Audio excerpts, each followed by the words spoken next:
The Score. Weekly highlights and big moments of local and international sports. On 91.3 Capital FM. Things, I don't see any chance for us to resume in sports anytime soon. I would give you another example. If the president is not about to open places of worship, if schools are not about to be opened, you had the president in his speech saying that he will come back sometime in September to give a final decision on schools. Clearly, for me, that is an indication that for sports, we still have a long way to go.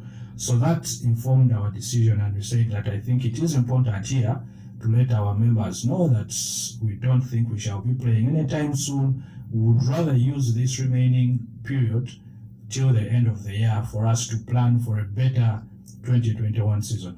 But now the big question is going to be if it happens and there's no cancellation of the qualifiers for Afro basketball. How do you go about that? How do you gather the players? We know that you've got a national team committee, yes, but I'm sure you know what they'll be doing. One, how do you get the players, for example, those that are coming from abroad, but also the players here?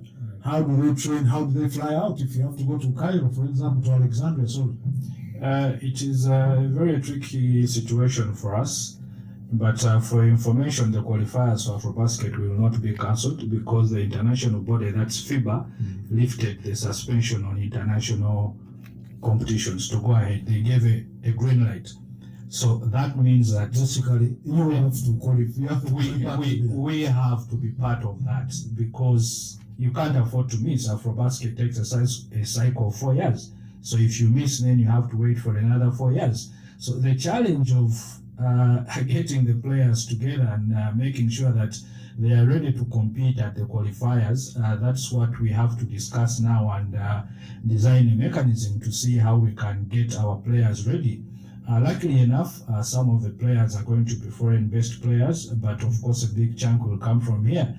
So the plan is for us to have a camp in Alexandria, because the first window of the qualifiers is in Egypt, Alexandria, between 27th to 29th of November. So the plan is to have a 2 weeks camp in Alexandria.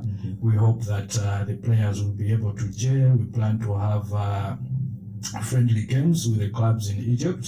We all know that they have very strong clubs in Egypt. So we hope that that will help us to get the match fitness and the gelling of the team generally. Was there an option to just change the league format?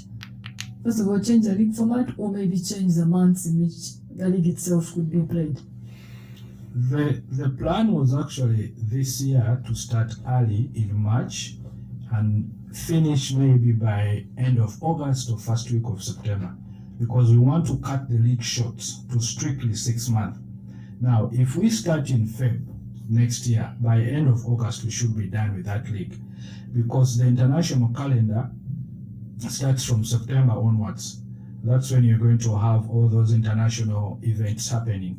So we believe that if we start in Feb, by some will definitely be out of shape, and maybe what has the reception been like, and does it worry you that when you come back, maybe it will have affected you so much? A team like JK, you've got to feel sorry for them. You've just brought in a guy from the US in John Barugeri. Yeah. And everyone was looking forward to watching him. Then you. But I understand. I understand he was already here. Yeah, no, he came, of course, because the season was about. Before I think everything was closed, the season was starting. Was it the weekend? Yeah, that's Over the right. weekend.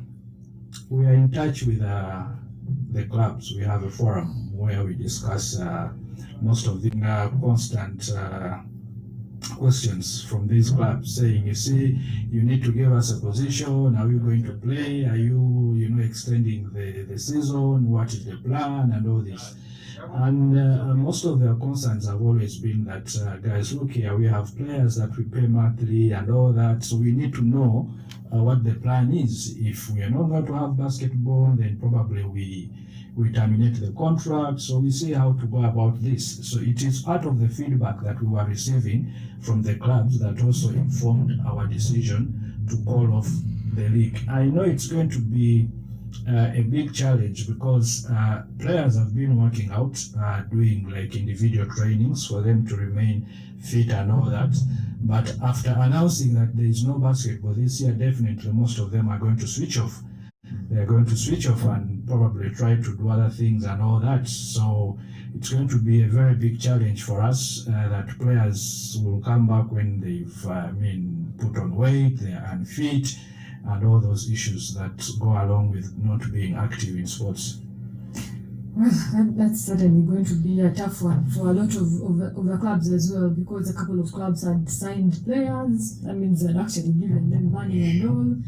Yeah, but as I'm also talking clubs, that there's a certain fan out there who is going to be missing out on. But you remember the time when there was no sport at all across the world, because there was nothing because of when COVID was at its peak in countries where clearly it's been that bad. We've been lucky enough that there's barely been anything here that bad until recently. But you can imagine for someone who lives and breathes basketball. And I think that's what I It's would gonna be want tough. to ask NASA as well. How do you keep those fans engaged as a whole? We've seen boxing. We had the president of boxing here the other day, and they've held some sort of competitions there where you've got fans participating, not in a crowd, but from your home. But how do you keep those fans? Because people move on. People move on really fast. So how do you keep that engagement with the people that support your sport? Yeah, it's going to be a very tough time for us. But what we plan to do is to do some social media engagements with our fans to say that they keep on following what's happening, what's going on with the federation, and all that. For example, we have an under 17 skills challenge that is going to happen with FIBA. Of course, this is not a tournament whereby people go and start playing, but you get one or two individual players who can, go onto the court, try to showcase their skills, and then we film them and stream this live, and we push it for the fans to enjoy and follow the game of basketball. So we shall come up with such initiatives to help to make sure that the fans keep following the game of basketball. And maybe what is the plan now that there is no basketball the entire year? What is the plan for next year? Have you given yourselves a start date to say that maybe we'll start the season in January next year and finish it off as early as possible? Yeah, we already have a plan in place. We want to come up with a roadmap that we want to share with our members and all the stakeholders. But the plan for us is to start on the first Friday of March, that is 5th of March. We wanted to start early in Feb, but this being an election season and all that, it might be a bit hard for us during Feb. So the plan is to start on 5th March, and we believe that by the first week of September, we should be done with the league. Wow. It's all... And all that is assuming that we actually get back to playing sports. COVID is here, and with or without COVID, I think ultimately life has to move on. Yeah. So the plan is that if we get into next year and there is no solution, probably we would have to play the games behind closed doors without the fans. But we devise mechanisms of games going on and streaming and And maybe like such options of playing and no crowds, maybe testing the players. I don't know.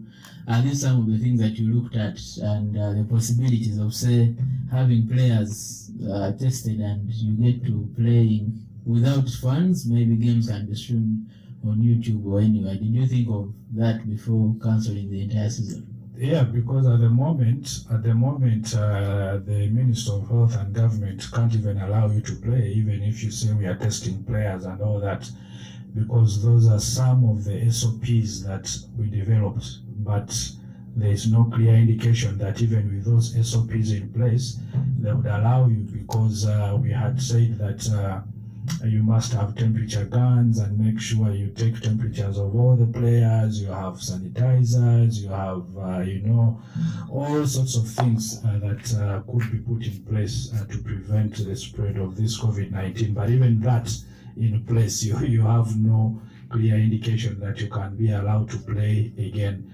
But I believe that if COVID persists till end of the year and there is no vaccine and all that, probably next year we have to follow those SOPs and see how to play the games without the like, fans. It's a bubble there. But also, like Nasser said, I mean, COVID doesn't seem like it's about to end. I mean, we've got to find a way of living with it. So, if people who have lost thousands in Italy are playing football, they have to find a way. Of course, They've opened there are up. things that we can't do here. I mean, you talk about the testing in Italy and in England, for Because example, like the what the Premier League. NBA is doing, they're Even in taking that, those guys and- I don't think we have the resources to do some of those things because the money is going to be a lot. Where is the federation going to get the money from? Government is not going to invest money in it. So the way they've opened, the way they've decided to tell salons that this is what you have to do to open up arcades, because I don't think there's a difference between what is happening downtown and you having a game at Lugogo, even with the full It's capacity. actually worse in downtown. Exactly, it's actually worse because here you expect people Yeah. to be, I think, careful enough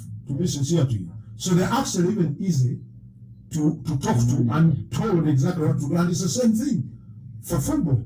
And Because I people think it's a have bit, given themselves a date on when they expect them yeah, to but be it's, done. it's an assumption that actually everything works out. Maybe the argument here would be that, you see, what our people need to understand, the technocrats, that what value does sports add to this economy?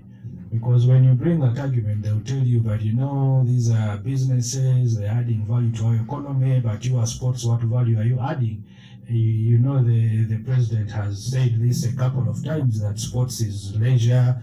I mean, that kind of way. It's not saying You it, see, it's so not the rest of us believing it. yeah, It's a so long term. But I think we have. No, you see, the other thing It's a they long term investment. No, there's nothing like Aisha. There's nothing like long term. It's actually immediate. Because I'll tell you something, Aisha. If you want to know the importance of sport, I mean, I do not know how many kids have left Naguru, could have been thugs, could have been probably working with knives, murdering people, and have gone downtown to do business. No, what did they do? They got a bat, they got boxing gloves, they went to play rugby, they went to play different sports, you see. And you do not know how many of those kids have, I mean, look at all the players who are playing, for example, on something. And look at the line that they've got to look after. You see, sport in this country, what I think the people who speak to the government officials have got to let them know that it's a multi-billion-dollar industry. It may not be here yet, but if you look at what it has done for people and who it has gotten off the street, who could have been blooded. To be sincere, when you find a kid doing wrong things on the street, it's easier for you to tell them, you know what, we're going to go to a ring, I teach you how to box, or I teach you how to play soccer. Much easier than you telling him, we'll go and you carry luggage downtown. You're right, Tuka. I could give you a simple example. Look at the UK. The biggest contributor to the economy is the FA, football. Absolutely. It's the biggest brand in the country. It's the biggest anything. Politics, you won't even know they're politicians. You won't know anything. In their businesses, they're billionaires. You won't even know them. They're all in football. It's attracting billionaires from across the globe. Yeah. This is big business. It's It's big. just probably people not knowing and not even being interested in being helped to know. Actually, and that's the biggest problem. So that's the next time they ask you, you know what to say. No, but also Aisha, by the way, which is the UK, they did not open up football because of only business. They realized people are being stressed about all these kind of things. They realized someone is a contribution against the economy. Imagine someone who's a Liverpool fan today who lost someone to COVID. You think they were thinking about that on Thursday? you see, Or rather Wednesday when they were celebrating? No. the reason why our sports budget is still low as it is today, those are some of the reasons, is that the people up there do not understand the value of sports, do not understand what value sports adds to society, to the growth of our economy and all that. So that is the language that we need to be speaking to them, for them to understand that this industry is bigger than what you people think. And I was told when Rio came here and they told the president, this man earns 500 million a week. The man couldn't, he was asking, hold on a minute, 500 for just kicking a ball? I mean, It's interesting because, you know, when say someone like Joshua Cheptegei goes out there and wins, you see a lot of bandwagon people. But the man needs to run 5,000 meters and he gets what, almost double a budget of sports in this But you country. see, that Aisha, I'll tell you something. How That's can that not but the translate impact to? of Joshua going to Doha, going to Monaco, You go to the airport in France, I can guarantee you they probably don't know who Museveni is. They do not know who the Prime Minister is. I'll give you an But they know Uganda because of a certain Joshua I'll give you an example. You go to the UK, around Lansborough or Liverpool, everyone is asking about Peace Proscovia. Absolutely. No one knows. And you see, Probably not knowing you I'm sure there are people who come to Kenya because of the athletes. On a personal note, I don't buy into this concept that the government is unaware of the contribution of sport That's true. to the national development. The issue for me is about, I think, prioritization. Where their priorities are probably laid in this particular case. I think the priorities now are probably elsewhere. That's the only concern. It's not that they don't know. It's out there. Information that we're living in a global world. Everyone can access all this information. Only we're still probably a touch away from doing things for our own benefit. And so we do only a few things that we choose to do. Wow. We need to take a break. Nasa, I'm going to let you go because Brian warned us at the start of the show about Don't worry, when you get married, you appreciate these things. but yeah, Nasa, thank you so much for coming in. We understand it was a tough day. Happy birthday again. Yeah, so Thank you for hosting me here. all right. The Score, weekly highlights and big moments of local and international sports on 91.3 Capital FM. Fellow parents,